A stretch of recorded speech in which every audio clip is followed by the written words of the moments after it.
जय श्री राधा, जय श्री कृष्णा।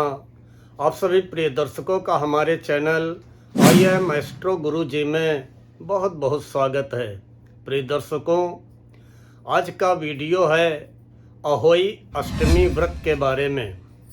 अहोई अष्टमी व्रत का बहुत महत्व है और ये व्रत हमारी माताएं बहनें जो सनातन धर्म से जुड़ी हुई हैं, पूरे विश्व भर की माताएं बहनें संतान की दीर्घायु के लिए, संतान सुख के लिए, संतान की प्रगति के लिए मनाती हैं। आइए जानते हैं कि अहोई अष्टमी का व्रत कब रखना है, इसका क्या विधि विधान है, इसकी क्या कथा है और इस व्रत में क्या क्या माता को भोग लगाया जाता है और इस व्रत का पारण कैसे करना है और इस व्रत वाले दिन क्या नहीं करना है, इसी पे थोड़ा सा विस्तार से चर्चा करते हैं।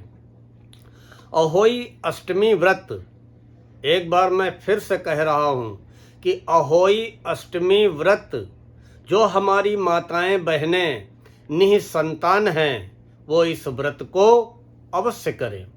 बहुत सी माताएं बहनें ऐसी हैं जिनके विवाह के कई वर्ष हो गए हैं, उसके पश्चात भी उन्हें कोई संतान नहीं हुई है। या बहुत सी माताएं बहनें ऐसी भी हैं जिनके गर्भ में संतान तो आती है लेकिन समय से पहले ही अपरिपक्व स्थिति में नष्ट हो जाती है। या बहुत सी माताएं बहनें संतान तो है लेकिन संतान के क्रियाकलापों से दुखी रहती हैं। कोई अपनी संतान की नौकरी के लिए परेशान है, तो कोई अपने संतान के क्रियाकलापों से दुखी है, तो किसी की संतान गलत संगति में पड़ चुकी है, किसी की संतान मनमानी आचरण कर रही है, या किसी की संतान का पढ़ाई में मन नहीं लगता है। बहुत सी समस्याएं हैं। इन सभी समस्याओं का निवारण अहोई अष्टमी व्रत है, जो कि आप पूरी श्रद्धा पूरे विश्वास से जो हमारी माताएं बहनें करेंगी, उनकी संतान संबंधी समस्त समस्याओं का निवारण होगा। आइए जानते हैं अहोई अष्टमी व्रत कब मनाना है। तो कल 24 अक्टूबर गुरुवार को अहोई अष्टमी व्रत आप करें। अहोई अष्टमी व्रत कल 24 अक्टूबर गुरुवार के दिन आपको रखना है और इस व्रत का इस वर्ष बहुत अधिक महत्व है। इस वर्ष अहोई अष्टमी के व्रत का बहुत अधिक महत्व है। क्यों? क्योंकि इस दिन कई शुभ संयोग बन रहे हैं, जैसे कि सर्वार्थ सिद्धि योग ये इस दिन बन रहा है। गुरु पुख्य योग कल 24 अक्टूबर गुरुवार को, गुरुवार भी रहेगा, पुख्य नक्षत्र भी रहेगा, तो गुरु पुख्य योग भी बन रहा है, साध्य योग बन रहा है, अमृत सिद्ध योग बन रहा है। ऐसे शुभ संयोग बनने से कल 24 अक्टूबर गुरुवार को अहोई माता के व्रत का महत्व बहुत अधिक बढ़ जाता है।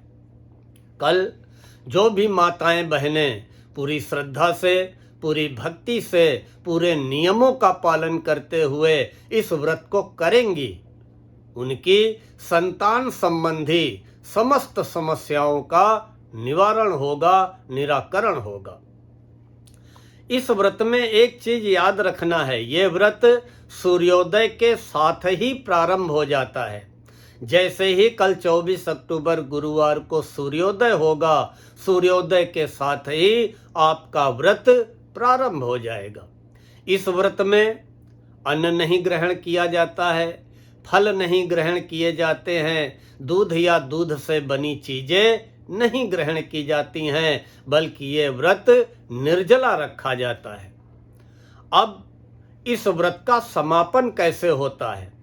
ये पूजा, अहोई माता की पूजा शाम के समय की जाती है और व्रत का पारण जो आकाश में तारे दिखाई देते हैं, तो तारों को अर्घ्य दे करके ही व्रत का पारण किया जाता है। वैसे तो कहते हैं कि तारों की छांव में बैठ करके ही अहोई माता की कथा सुननी चाहिए, क्योंकि बिना अहोई माता की कथा सुने व्रत पूर्ण नहीं होता है। सबसे पहले तो ये जानते हैं कि अहोई माता को भोग क्या लगाना है। अहोई माता को भोग में पहले तो अहोई माता की तस्वीर स्थापित कर दें।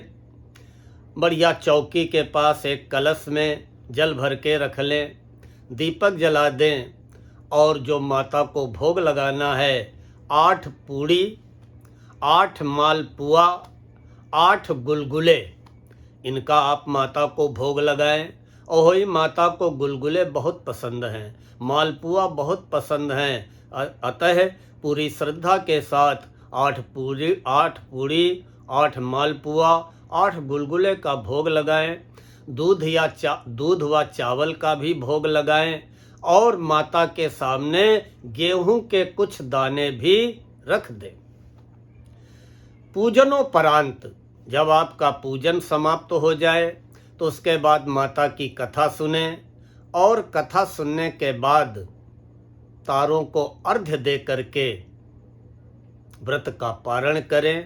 और व्रत का पारण करने के पहले जिन हमारी माताओं बहनें की सास जिंदा हों, अपनी सास को कोई न कोई वस्त्र भेंट करके अपनी सास का आशीर्वाद अवश्य ले लें। अगर किसी माता बहन की सास जिंदा नहीं है तो सास के समान जो भी महिला हो उसको कुछ ना कुछ भेंट दे करके पैर छू करके आशीर्वाद अवश्य ले लें, उसके बाद ही व्रत का पारण करें। आइए जानते हैं कि अहोई अष्टमी के दिन हमारी माताओं बहनों को क्या नहीं करना है। पहला कार्य जो नहीं करना है वो दिन में सोना नहीं है कि पता चला व्रत है, दोपहर में लेट गए, सो गए। अगर सो गए तो फिर व्रत का महत्व समाप्त हो जाएगा। उसके अलावा पवित्रता का विशेष ख्याल रखना है।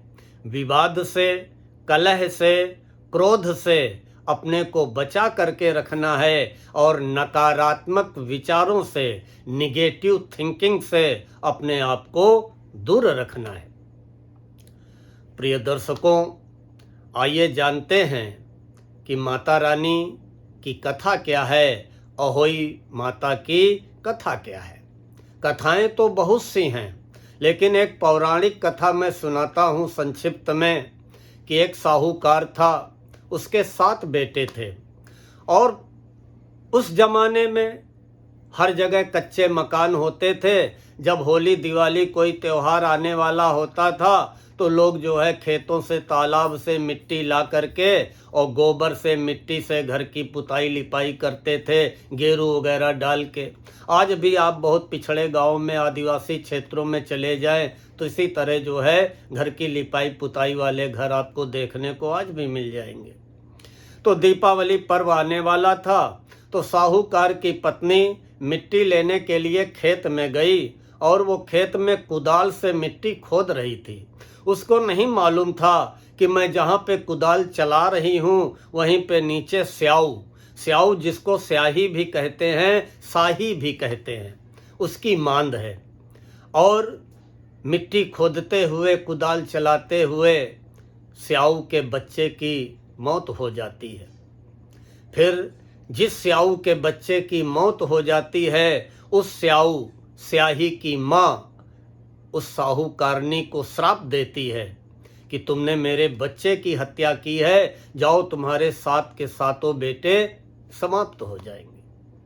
साहूकारनी दुखी मन से घर आती है, लेकिन स्याऊ माता के श्राप के कारण एक एक करके उसके 7 के 7 बच्चे नष्ट हो जाते हैं।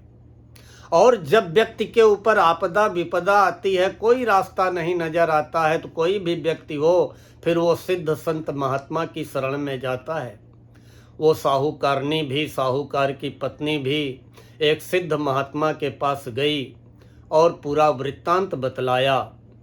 तो महात्मा जी बहुत सिद्ध थे। उन्होंने कहा कि कार्तिक कृष्ण पक्ष की अष्टमी तिथि को, कार्तिक महीने की कृष्ण पक्ष की अष्टमी तिथि को तुम निर्जला व्रत रहना और अहोई माता का पूजन करना। स्याऊ और स्याऊ के बच्चों का चित्र बना करके पूजन करके माता भगवती का ध्यान करना। माता भगवती की कृपा से तुम श्राप से मुक्त हो जाओगी और तुम्हारे सभी बच्चे जीवित हो जाएंगे। उस साहूकार की पत्नी ने कार्तिक महीने की कृष्ण पक्ष की अष्टमी तिथि को पूरे विधि विधान से अहोई माता का व्रत रखा।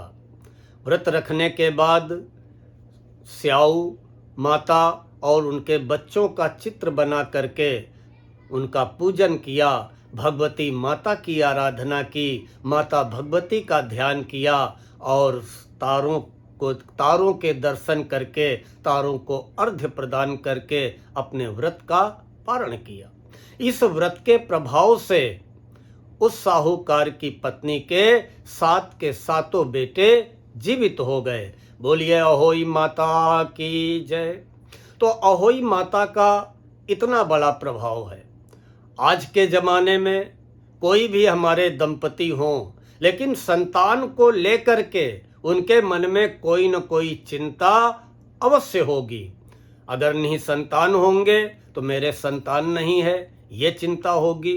अगर उनके संतान होगी तो संतान सेट नहीं है, संतान का व्यापार या नौकरी नहीं सेट है, या संतान गलत संगति में पड़ गई है, या संतान जो है नशे आदि के चक्कर में पड़ गई है, या संतान अपनी मनमानी करने वाली है। कहीं न कहीं संतान को लेकर के ज़्यादातर हमारे दंपति परेशान हैं। तो जो माताएं बहनें, हमारे पास बहुत से फ़ोन आते हैं कि बच्चे का मन पढ़ाई में नहीं लगता, उसका एडमिशन करा दिया है, अब तो वो कहता मैं नहीं पढ़ूंगा। बहुत सी ऐसी स्थिति आती हैं। तो इन सारी स्थितियों का निवारण कल 24 अक्टूबर गुरुवार को है। बड़ा शुभ संयोग है कल, क्योंकि ऐसे संयोग कई वर्षों के बाद मिलते हैं कि सर्वार्थ सिद्ध योग हो, गुरुपुख्य योग हो, साध्य योग हो, अमृत सिद्ध योग हो। तो जब ऐसे सारे योग हैं तो कल 24 अक्टूबर गुरुवार को पूरी श्रद्धा से अहोई माता का व्रत रखें, निर्जला व्रत रखें, शाम को विधि विधान से पूजन करें, तारों को अर्घ्य दे करके व्रत का पारण करें। अगर घर में सासू माँ हैं तो उनको कोई न कोई वस्त्र भेंट करके उनका आशीर्वाद ले लें। और हाँ, अहोई माता में श्रृंगार का भी सामान चढ़ाना है। वो श्रृंगार का सामान भी आप अपनी सासू माँ को दान दे सकती हैं।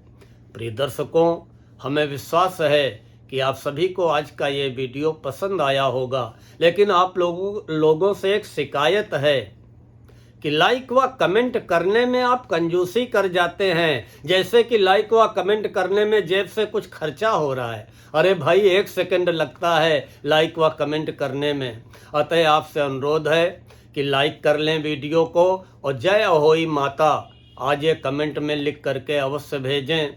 और जिन प्रिय दर्शकों ने अभी तक चैनल को सब्सक्राइब न किया हो, चैनल को सब्सक्राइब कर लें, बेल आइकन दबा दें ताकि आगे आने वाले वीडियोज के नोटिफिकेशन आपको बराबर मिलते रहें। मिलते हैं अतिशीघ्र अगला वीडियो लेकर।